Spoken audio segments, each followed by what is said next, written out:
Selamat pagi, para anggota Sangha dan Bapak Ibu Sedharma sekalian. Nama saya Jensen dari Jakarta. Mari kita mulai. Mari kita bersikap anjali. Namo tassa bhagavato arahato sama sambuddhassa. Namo satanto sucieto ye arahati sanmiao sanputho xie. Penghormatan kepada yang terberkati, mulia, dan yang tercerahkan dengan sempurna. Gata Pembukaan Sutra. Wu shang shen shen wei miao fa, bai qian wan jie nan zao yu. Wo jin jian wen de shou chi, yuan jie ru lai zhen shi yi. Dharma yang terunggul begitu dalam dan luas, sulit ditemukan dalam miliaran kalpa. Kini kami mendengar, melihat, menerimanya dengan hormat. Semoga kami memahami makna sejati dari ajaran Tathagata. Selamat pagi, para anggota Sangha dan Bapak Ibu Sedharma sekalian. Kita akan lanjut mempelajari tentang Sutra Ikrar Agung Bodhisattva Siddhigarbha. Sekarang kita sudah memasuki bab keempat ini ya. Di akhir bab keempat ini, Bodhisattva Siddhigarbha itu membabarkan tentang hukum sebab akibat. Ya, apa contohnya? Hukum sebab akibat. Misalkan, misalkan Bodhisattva Siddhigarbha bertemu dengan seseorang yang melukai makhluk hidup hingga membunuhnya. Bodhisattva Siddhigarbha akan mengatakan, akibatnya yaitu berumur pendek jika seseorang suka membunuh makhluk hidup, gitu ya. Contoh lain adalah misalkan jika Bodhisattva Siddhigarbha menjumpai orang yang suka mengambil barang milik orang lain, ya, tanpa sepengetahuan pemiliknya, Bodhisattva Siddhigarbha akan mengatakan kemungkinan barang Anda akan hilang, gitu ya. Oke. Nah, mari kita melihat secara terperinci ya, apa saja hukum sebab akibat apa saja yang akan diajarkan oleh Bodhisattva Siddhigarbha sehingga kita bisa mempraktikannya dalam kehidupan sehari-hari ya. Mari kita membaca bahasa Mandarinnya dahulu, baru bahasa Indonesia. 四天王地藏菩萨，若遇杀生者，说速殃短命报。 Wahai empat raja langit, Bodhisattva Siddhigarbha, jika menjumpai orang yang membunuh, akan menjelaskan ganjaran berupa umur pendek. Ya, jadi jika Bodhisattva Siddhigarbha menjumpai orang yang kerap membunuh dengan sesuka hati ya, tanpa belas kasihan, beliau akan menjelaskan bahwa akibatnya itu berupa umur pendek. Ya, bagaimana sebaliknya? Bagaimana jika kepada orang yang tidak suka menyakiti, pada orang yang suka melestarikan nyawa ya. Nah, maka beliau akan menjelaskan ganjarannya berupa umur panjang, begitu ya. Oke, kita next ya. 若遇窃盗者，说贫穷苦楚报；若遇邪淫者，说却歌鸳鸯报。Jika menjumpai orang yang mencuri, akan menjelaskan ganjaran berupa kemiskinan dan penderitaan. Jika Bodhisattva Siddhigarbha bertemu dengan orang yang suka mengambil benda berharga milik orang lain, apa akibatnya? Akibatnya itu orang tersebut bisa menjadi miskin atau menderita ya. Ya. Atau enggak biasanya bendanya itu dicuri oleh orang lain juga atau diambil oleh pejabat korup misalnya. Atau juga bisa saja hilang karena bencana, karena banjir, karena kebakaran, maka benda berharganya juga hilang, begitu ya. Itu akibat dari seseorang yang suka mengambil barang berharga milik orang lain. Ya, oleh karena itu kita jangan pernah mencuri ya. Sebaliknya kita harus dermawan, kita harus sering berbagi kepada orang lain ya, kepada orang yang membutuhkan. Jika menjumpai orang yang melakukan perzinahan, akan menjelaskan ganjaran terlahir sebagai unggas, sebagai burung ya, seperti burung pipit, merpati, atau bebek Mandarin. Ya. Jika kita, jika seseorang ya suka, misalnya kita sudah tahu bahwa orang ini sudah memiliki pasangan hidup, tapi kita tetap ya iseng-iseng. Nah, maka orang lain juga akan memperlakukan pasangan hidup kita sedemikian rupa ya. Oke, jadi oleh karena itu kita harus mikir 3 kali sebelum bertindak. Ini penting sekali ya. Hmm. Jangan melakukan tindakan asusila gitu ya. Selain pasangan hidup sendiri, kita jangan melakukan tindakan asusila kepada orang lain. Ya, kita next ya. 若遇恶口者，说眷属斗争报。Jika menjumpai orang yang berkata kasar, akan menjelaskan ganjaran berupa pertengkaran di antara anggota keluarga. Ya, jika Bodhisattva Siddhigarbha bertemu orang yang berkata kasar, maka beliau akan menjelaskan bahwa akibatnya bisa bertengkar di antara anggota keluarga ya. Nah, bagaimana kalau kita ingin keluarga kita harmonis? Nah, kita harus jangan berkata kasar.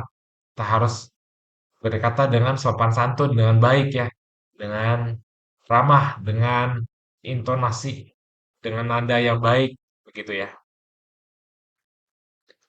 Jika menjumpai orang yang memfitnah, akan menjelaskan ganjaran berupa tidak memiliki lidah atau mulut penuh luka. Ya.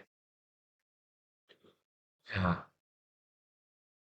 Kalau seseorang yang suka memfitnah, mengatakan si A, si B, si C melakukan ini, padahal enggak gitu ya. Nah, itu namanya memfitnah. Apa akibatnya? Yaitu tidak memiliki lidah, alias itu ya, bisu, tidak bisa bicara karena di kehidupan lampaunya suka memfitnah. Ya, oke, kita next. 若遇嗔恚者，说丑陋龙残暴；若遇牵令者，说所及为愿报。Jika menjumpai orang yang mudah marah, akan menjelaskan ganjaran berupa berupa buruk atau cacat. Ya. Jika Bodhisattva Siddhigarbha bertemu dengan orang yang gampang marah, sedikit-sedikit marah gitu ya. Nah, beliau akan menjelaskan akibatnya adalah berupa buruk rupa dan cacat gitu ya. Ya, oleh karena itu kalau kita ingin memiliki fisik yang sehat dan memiliki fisik yang enak dilihat, kita jangan mudah marah gitu ya. Kita harus memiliki samadhi. Ya, kita tidak gampang tergoyahkan hati kita. Meskipun ada seseorang yang memarahi kita, ya kita tidak tergoyahkan, tidak mudah tergoyahkan gitu ya. Jika menjumpai orang yang kikir, akan menjelaskan ganjaran bahwa apa yang diinginkan tidak akan tercapai. Nah, jika Bodhisattva Siddhigarba bertemu dengan orang yang pelit, ya kikir, beliau akan menjelaskan ganjarannya berupa apa yang diinginkan tidak akan tercapai ya. Ya misalkan seseorang yang lebih gitu ya, yang kaya gitu ya, tapi tidak ingin berbagi ya, tidak ingin membantu orang yang membutuhkan. Nah, itu akibatnya yaitu tidak apa yang diinginkan tidak akan tercapai. Ya, oke, kita next ya. Jika menjumpai orang yang makan dan minum, oh sorry kita bahasa Mandarinnya dulu. 若遇饮食无度者，说饥渴焉病报；若遇田猎自情者，说惊狂丧命报。Jika menjumpai orang yang makan dan minum tanpa kendali, akan menjelaskan ganjaran berupa kelaparan, kehausan, dan penyakit tenggorokan. Ya, jadi kalau kita makan itu jangan dipaksakan sampai 100% kenyang, sampai nggak bisa makan lagi gitu ya. Kalau bisa makan itu 70 sampai 80% kenyang itu udah cukup ya. Itu juga bagus buat pencernaan kita ya. Ini yang kalau sudah ekstrim nih orang kalau makannya sudah tanpa kendali gitu ya, nggak bisa dikendalikan. Nah, dan jika orang tersebut makannya itu sering, sering makan sampai kekenyangan, sampai 100% kenyang. Nah, ya, maka akibatnya adalah kelaparan, kehausan, dan penyakit tenggorokan. Jika menjumpai orang yang berburu dan membunuh sesuka hati, akan menjelaskan ganjaran berupa kematian karena kegilaan atau ketakutan. Ya, di sini Bodhisattva Siddhigarba ini sangat welas asih ya. Beliau tidak menyukuri ya, maksudnya, oh kamu kamu mati karena kamu gila, karena kamu suka memburu, suka membunuh sesuka hati, bukan begitu ya. Bodhisattva Siddhigarba itu hanya mengatakan ini yang saya amati dan saya lihat. Jika seseorang berburu dan membunuh sesuka hati, maka akibatnya adalah orang tersebut bisa meninggal akibat kegilaan atau ketakutan gitu ya. Jadi Bodhisattva Settigarbha ini bukan bukan syukurin kamu gitu, bukan begitu ya. Bodhisattva Settigarbha sangat-sangat welas asih sekali. Kita next. 若遇被逆父母者，说天地灾杀报；若遇烧山林木者，说狂迷取死报。Jika menjumpai orang yang durhaka kepada orang tua, akan menjelaskan ganjaran berupa bencana dan kematian.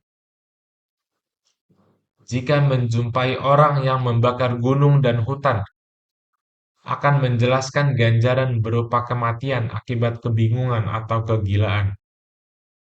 Ya, jika beliau Bodhisattva Settigarbha bertemu dengan orang yang tidak berbakti kepada orang tuanya, beliau akan menjelaskan akibatnya yaitu kematian akibat bencana gitu ya.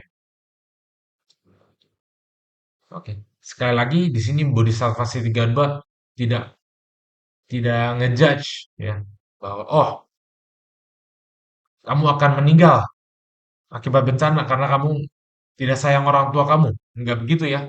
Bodhisattva Siddhigarba ini sangat-sangat welas asih sekali. Beliau hanya mengatakan ya kita harusnya jangan durhaka kepada orang tua, kita harus sayang kepada mereka. Ya, kalau kita durhaka, kita bisa meninggal akibat bencana misalkan ada tanah longsor. Nah, kita ikut meninggal karena tanah longsor. Atau misalnya ada petir, kita disambar petir, lalu kita meninggal. Itu contohnya ya. Akibat misalnya sangat durhaka kepada orang tua gitu ya. Bodhisattva Siddhigarbha mengingatkan kita untuk tidak durhaka ya kepada orang tua. Nah, jika menjumpai orang yang membakar gunung dan hutan, akan menjelaskan ganjaran berupa kematian akibat kebingungan dan tahu kegilaan ya. Ya, oleh karena itu kita jangan, bukan sebaiknya, tapi jangan pernah membakar gunung ataupun hutan ya. Itu karma buruknya sangat-sangat tidak baik. Oke, kita next. 若遇前后父母恶毒者，说反生鞭挞现受报；若遇亡卜生徒者，说骨肉分离报。Jika menjumpai orang tua atau orang tua tiri yang kejam, akan menjelaskan ganjaran berupa menerima hukuman bersifat fisik di kehidupan yang akan datang. Ya.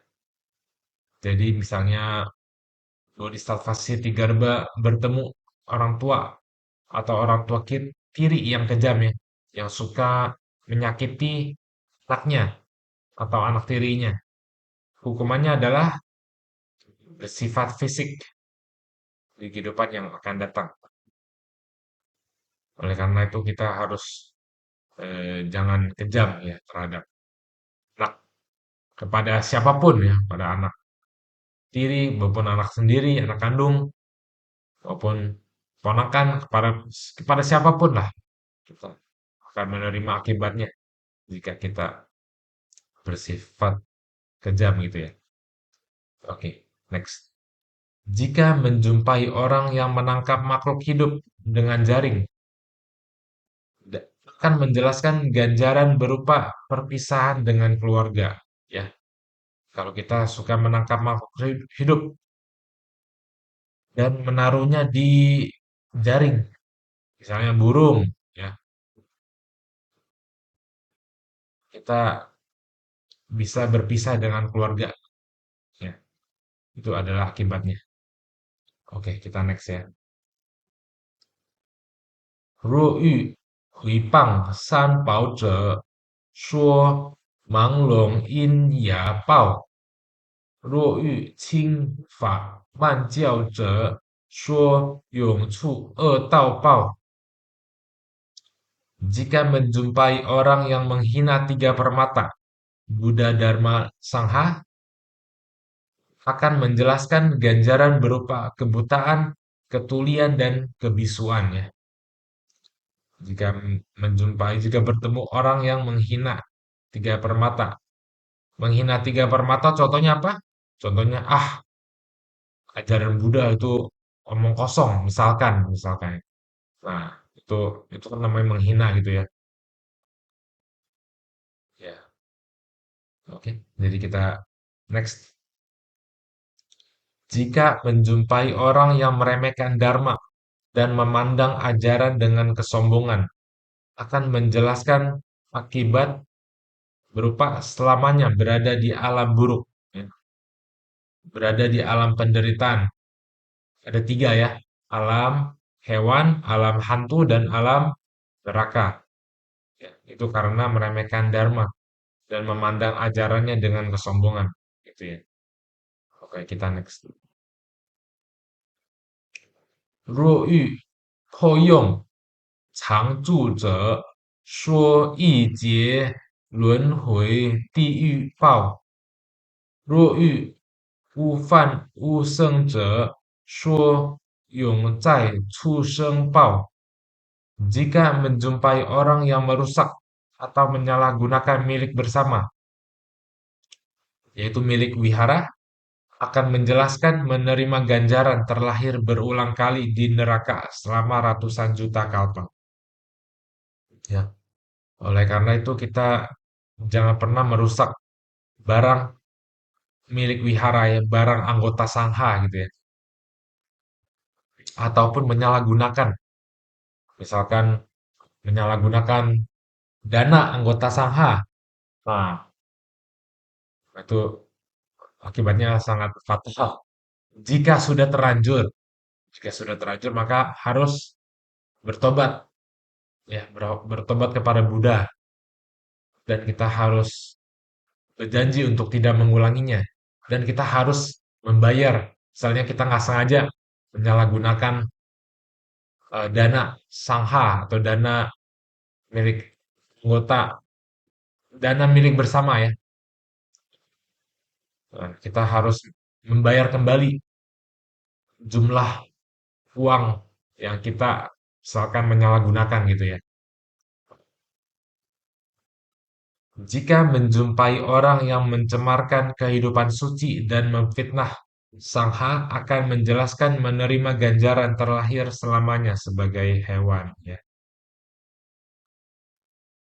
oke. Jadi kita jangan mencemarkan kehidupan suci dan memfitnah mereka ya. Kita next. Oh, sudah selesai ya. Ya, jadi dari sini kita akan selanjutnya kita akan kembali mempelajari tentang hukum sebab dan akibat. Ini masih belum selesai ya. Mari kita melimpahkan jasa dalam bahasa Indonesianya.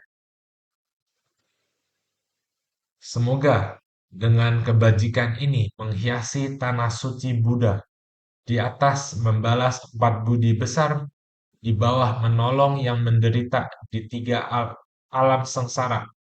Bila ada yang melihat atau mendengar, semoga semua menumbuhkan bodhicitta. Sampai akhir hayat ini, kita semua lahir bersama di negeri Sukawati. Namo Buddhaya. Namo Buddha Amitabha.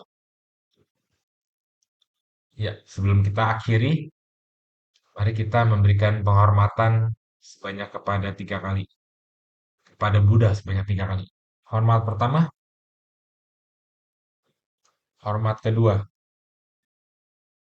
hormat ketiga.